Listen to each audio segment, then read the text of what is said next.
즐거운 오후입니다. 요거 카페에 무엇이 보이나요? 이렇게 올린 사주인데, 자, 오늘 또 어제에 이어서 사주 구조를 분석하는 방법, 연습을 다시 한번 해봅니다. 이때 사주 구조를 분석한다면은 오로지 사주 원국만을 가지고 살피는 거예요. 이 원국을 먼저 살피는 이유는 당연히 대운, 세운에서 이 사주팔자에 정해진 꼴을 어떻게 한다? 확정해 주기 때문이죠. 그렇죠? 즉 나에게 발생하는 모든 사건, 사고, 그게 길이든 흉이든 어디서 왔다고? 오로지 사주 원국에 정해진 꼴이 그것을 결정하는 거죠. 언제 대운과 세운에서 반응할 때에서야 비로소 아무리 사주 원국에서 관살 혼잡으로 죽게 생겼어도 대운, 세운에서 그 관살 혼잡을 일으키지 않으면, 즉 그대로 꼴대로 반응하지 않으면 관살 혼잡이 사주 원국에 아무리 거칠게 있더라도 크게 상관이 없다 이거예요. 저번에도 이야기했지만 정관에서 을신 충을하고 경금이 있고 어쩌고 저쩌고, 근데 대운을 보니까 신금 경금도 안 오네. 을목이 말년에 오네. 이때는 죽을 때쯤이 됐구나. 하지만 경신이라는 관살 혼잡의 뜨거운 맛을 대운 동안에 안 오면 관살 혼잡이라고 한들 의미가 없다는 거예요. 그러니까 반드시 뭐를 먼저 본다? 사주 원국의 구조를 살핀다. 그런데 착각하지 말아야 될 것은 사주 원국 구조를 살피는 것이 일간을 기준으로 격을 잡고 조우를 잡고 통군 왕세 용신 십신 이런 것이 아니고, 적어도 사주 원국에 어떤 시간 방향, 궁위, 협자, 월지 시공, 연월 조합, 천간합, 충, 지지, 형충, 파해, 협자, 이런 것이 어떻게 얽히고 설켰냐. 그것이 형충파해라는 그것이 바로 시공간의 얽힘이에요. 마치 양자 물리학에서 주장하는, 그러니까 그저 명리로 형충파의 합이라고 생각하니까 그렇지만 내 눈으로는 시공간이 휘어지고 비틀리고 왜곡되고, 그럼으로써 그에 상관은 물형이 발생하고 사건이 발생하고 이렇다는 거예요. 참, 그리고 어제 누가 어떤 분 질문하시는데 어제 그 사주 구조 민 대표 다른 사주도 있던데요. 근데 핵심은 나는 그 사주 당사자의 기륭 판단을 하려는 게 아니고 사주 구조를 분석하는 방법을 설명하는 거예요. 그래서 그 사주에 흥미가 있는 게 아니라 사주 구조를 분석하는 방법에 흥미가 있는 거예요. 이 사주도 마찬가지로 연예인이에요. 오늘 카페에 올라왔길래 그냥 해보는 건데, 이 사주도 이런 사주 있고 저런 사주 있고 무엇이 맞는지도 모르겠고 이게 맞다고 합니다만, 근데 맞고 틀리고가 중요한 게 아니라 어떻게 분석하는가가 중요한 거예요. 80억 개 사주를 무슨 재미로 다 어쩌고 저쩌고 합니까? 적어도 이렇게 사주를 분석하는 요령을 통해서 다른 사주들도 분석하다 보면 맞네? 들리네? 그런 과정에 계속 이제 실력이 늘어나는 거죠. 그런 관점으로 이해를 해야지. 야, 저 시는 의합인시가 아니라 을묘시야, 뭐 기축월이야, 뭐 이런 게 의미가 없다는 거예요. 그냥 사주 구조를 분석하는 실력을 배양해보자는 의도예요. 그런데 왜 이런 이야기를 해야 되냐면, 기존에는 말한 대로, 방금 말한 대로 격이니 용신이니 조운이 동군이니 왕세니 뭐 종격이니 이런 것만 본다 이거예요. 그게 아니라 철저하게 사주 원국에 있는 꼴을 살펴보자는 거예요. 꼴을. 그리고 그 꼴이 과연 어떤 물형을 결정할까, 이런 고민을 해야 요게 어느 시점에서 대운에서 혹은 세운에서 들어오면 이런 꼴이 어떤 물형으로 결정되겠구나, 이런 걸 이해한다는 거죠. 자, 해봅시다. 첫 번째는 가장 쉽게 보이는 게 무게합하다. 무게합, 그죠? 그러면 일간은 이 합의 결속력, 적어도 여기에 일간 자체가 묶여 있는 거죠. 그죠? 이 무에서 벗어나기 힘든 전생 업보 같은 걸 갖고 있는 거죠. 그런데 여기에 갑이 있네. 그래서 개간무 삼자조합이네. 잘못하면 무토가 박살나겠군, 이렇게 볼 수 있잖아요. 언제? 운에서 들어올 때만. 예로 갑년, 이거 욕 아닙니다. 무년, 이런 식이죠. 그래서 자료를 보니까 무술년에 남자랑 문제가 좀 있더라고요. 그죠? 근데 딱 이게 무토가 들어오니까 이제 남자와 문제가 생겼죠. 또 이 무술년이니까 인호술 해가지고 더더욱 수기가 이때는 말라가면서 간목이 무토를 뚫는 힘이 강해졌겠죠. 그죠? 그러니까 분명히 무게합이라는 물성치가 우리가 소위 십신으로 보면 관성이니까 굉장히 좋아, 이런 식으로 생각하죠. 그죠? 하지만 이 관성이 운을 잘못 만나면 관제구설, 뭐 송사, 이런 문제가 생길 수 있어요. 자, 분명히 무게합으로 명예가 높아요. 이 지위 혹은 뭐 명성을 얻을 수 있어요. 이렇게 있는 게 무게합이에요.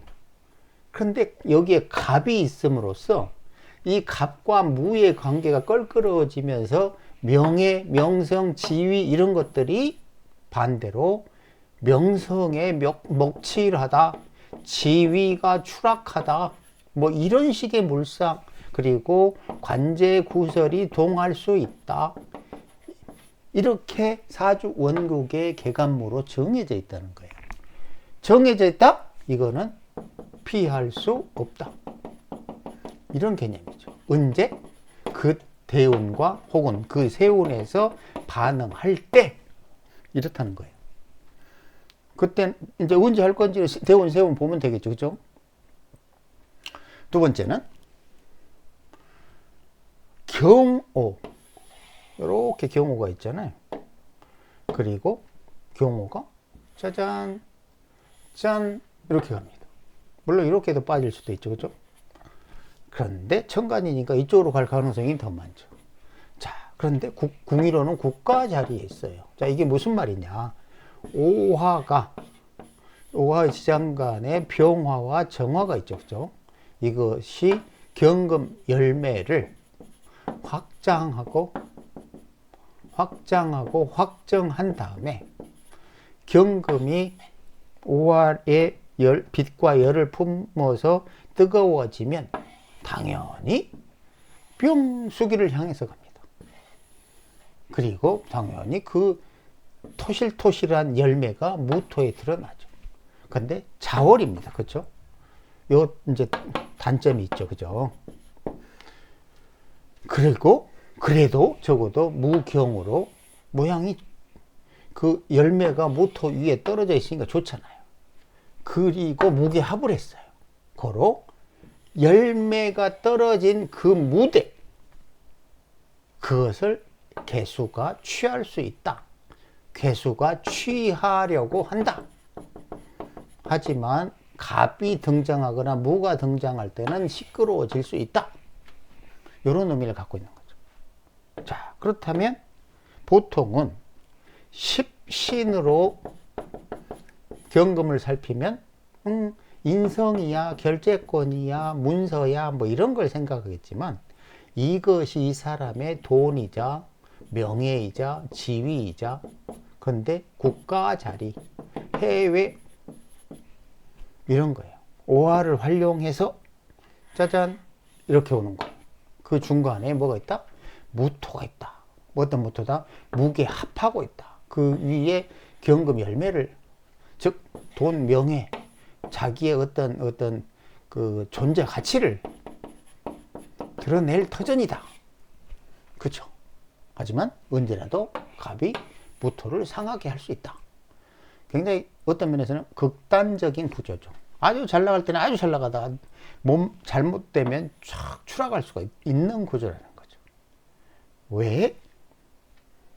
무토 간목이 없었다면 굉장히 좋았죠. 그죠? 그거는 이제 세운에서 정도, 그냥 구설 12 이 정도죠. 그런데 이미 사주 원국에서 갑이라고 짜잔 하고 딱 나와 있어요. 그러면 절대로 어쩐다? 피할 수 없다. 전혀 다른 문제죠. 맞잖아요. 고로 뭐를 읽는 게 중요하죠. 이 구조에서 아마 이런 건 잘 안 보일 거예요. 아하, 오화가 경금에게 빛과 열을 가해서 뜨거워진 경금은 개수 일간을 향하기도 하고 자수에도 풀어지네. 그러면서도 이 자수는 오화를 충해서 이 오화가 돈을 만들어내는 거위를 잘라 죽여버리네. 배를 갈라버리네.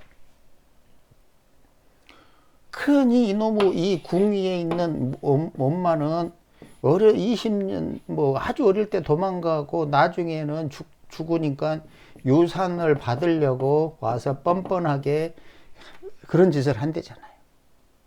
왜 그럴까요? 사주 원국 구조가 그렇게 짜여 있다는 거죠. 어떻게? 이렇게 가고 이렇게 가고. 근데 얘가 망가뜨려 버리잖아요. 뭐를? 돈을 만들어내는 거위 수단을 갈라버리잖아. 그거를 신살로 보면 인오술, 그죠? 삼합을 벗어난 해자, 축, 이건 저승이들. 이거 제살은 뭘 원하네? 수옥살도 수옥살이라고 그러잖아요. 강탈이에요, 강탈. 왜? 이 삼합을 깨버리려는 그 도둑 강도와 같은 강탈의 욕망을 갖고 있어. 그래서 내가 저승이들이라고 그러잖아. 반드시 남이 만들어 이룩한 것을 잔대가리를 굴려서 깨버리고 취하려고 하는 것이 저승이라고. 권도형이 그렇게 설명했잖아요. 걔가 왜 그렇게 수십조, 수조 단위를 사람들을 뼈골 빠지게 하겠냐 이거예요. 그게 다 이는 저승이들, 겁제천, 겁살제살 천살의 저승이들. 그러니까 공짜를 엄청 좋아하는 놈들이야. 물론 어떨 때 구조가 나쁘면. 근데 이 구조는 보세요. 천간에서는 굉장히 좋아. 재, 관, 인, 뭐 십신으로 보자면. 하지만 내 눈으로는 오화가 경금을 잡고 경금은 개수를 향해 개수가 취해요. 그쵸? 물론 여기에 갑인이 아니라 을이었다면 정말 좋은 사주가 되겠죠. 왜냐? 얘는 그래서 중간에 낀 게 무토를 박살내버리죠. 하지만 을목이라면 경금하고 이렇게 을경합을 해요. 연시에서. 그쵸? 그러면서도 절대로 간목처럼 무토를 박살내는 게 아니라 을개무 삼자조합으로 훨씬 아름답잖아요. 그렇죠? 이러면 정말 아쉽죠. 그죠? 시간이 조금만 더 늦게 나왔더라면 전혀 다른 인생을 살았겠죠. 물론 여기 남편인 지랄 같죠. 그죠? 유금이 이게 아까운 또 이렇게 충을 해버리는 게 문제긴 하는데 그나마 자수가 있으니까 좀 낫긴 해요. 어찌됐든 이 자수가 이 사주 전체에서는 가장 좋지 않아요. 이 자수가 옴으로써 좌우충으로 이 시기에 24에서 30세 사이에 너는 좌충우돌 할 거야. 물론 똑똑하다고 그랬죠. 똑똑, 총명. 그런데 단점은 뭐다? 하필 이것이 강탈, 도둑의 속성을 가진 이 삼합을 벗어난 저승사자 같은 놈이다.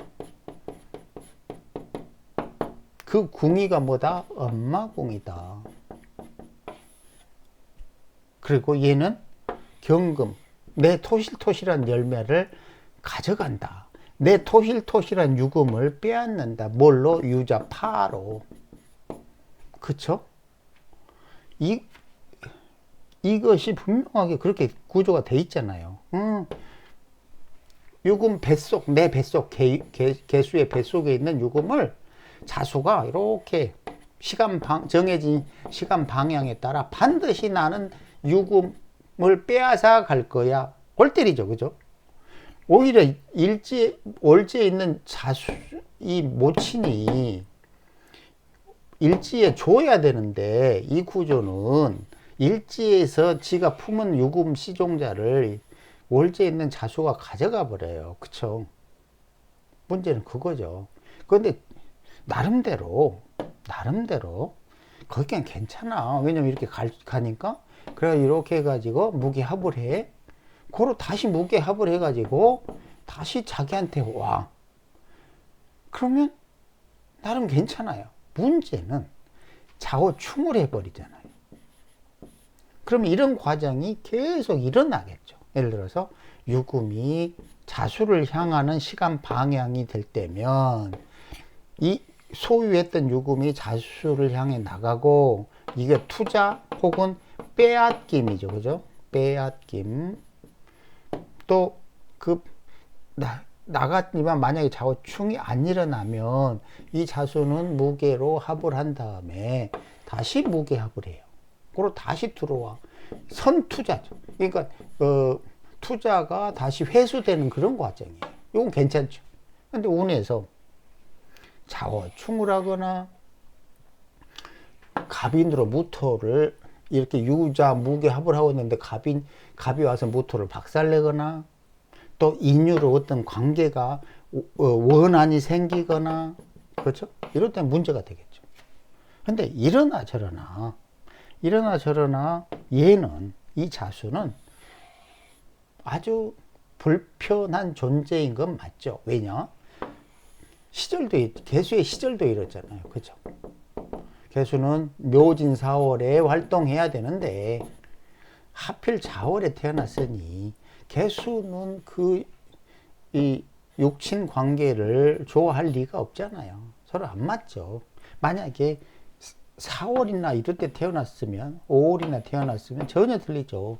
개수가 굉장한 좋은 시절을 만났고 전체적으로 참 좋았고 요것도 갑인이 아니라 을묘 이렇게 만났으면 참 좋았죠. 그죠? 물론 여기 단점이 요금이 있긴 한데 그리고 또 뭐가 보입니까? 이런 것도 보이잖아요. 인유, 그죠? 이거 뭐라고 했죠? 암살, 킬러, 정신질환, 심장마비, 뇌출혈, 그죠? 살기라고 그랬죠. 살기. 개간무의 살기가 있고 인유의 살기가 있어요. 그렇죠? 생각외로 살기가 강한 사주예요.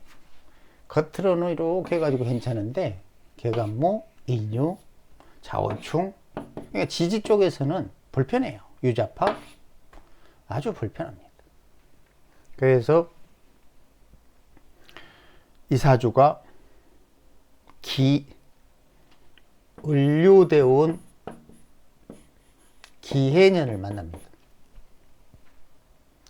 근데 여기에서 사람들이 잘 간과하기 쉬운 게 있어요. 뭐냐면 이 해오 암합에 대한 거예요. 지금 방금 이야기했지만 자수는 뭐라고 그랬죠? 저승이. 당연히 해자축의 해수도 저승이. 그러니까 오하인 장성을 이 저승이 해수가 오해 암합을 해가지고 소위 말하는 정임합을 해가지고 장성이 암시하는 육체 물질을 빼앗아 버려요. 누가? 저승이가. 해자 저승이가. 이미 자수가 있는데 24에서 30세 사이에 그런 문제가 있을 수 있다고 암시를 하고 있는데 기해년이 와서 이 오화랑 정확하게 오해로 암합해버리고 좌우충울합니다. 이게 뭐죠? 정관으로 바꾸면 임계정이에요. 육체가 박살나다 이런 개념이죠. 그 사망한 달도 을해월인가 그렇더라고. 해해 뭐 이렇게 다 겹칠 때. 즉 이 장성이 오화가 박살이 난 거죠. 오화는 뭐라 그랬죠? 육체 물질을 만들어내는 중력 에너지. 이게 그런데 전체적으로는 고르지가 않아요. 유금도 등장했죠. 오화도 등장했죠. 유자파죠. 좌우충하죠. 거기다가 해수까지 와가지고 뭔가 저승이가 야, 네 육체를 빼앗아 가겠어. 네 돈을 빼앗아 가겠어. 이런 거죠. 겉으로 보면 아무것도 아닌 것 같은데 이 구조를 하나씩 뜯어보면 생각 외로 숨은 의미들이 많아요. 과연 내가 어느 정도를 관찰할 수 있느냐에 따라서 그 실력이 달라지겠죠. 그죠? 우리는 뭐에 목숨 걸어야 된다? 이게 도대체 어떤 구조로, 개간무도 있고, 인유도 있고, 유자파도 좌우충도 있고, 무게합도 있고, 경호계로 시간 방향이 흐르고, 그 과정에, 운에 따라서 자수가 협자를 낀 게 이상한 짓을 할 것이고, 오유 이렇게 해서 이렇게 올 수도 있는데 또 자수가 또 문제고, 이게 저승사자고, 그래서 그것이 어떤 물형이고, 대운세운에서 어떻게 발현될 것이고, 이런 거를 살필 수만 있다면, 그럼 뭐, 다 본 거지. 안 그래요?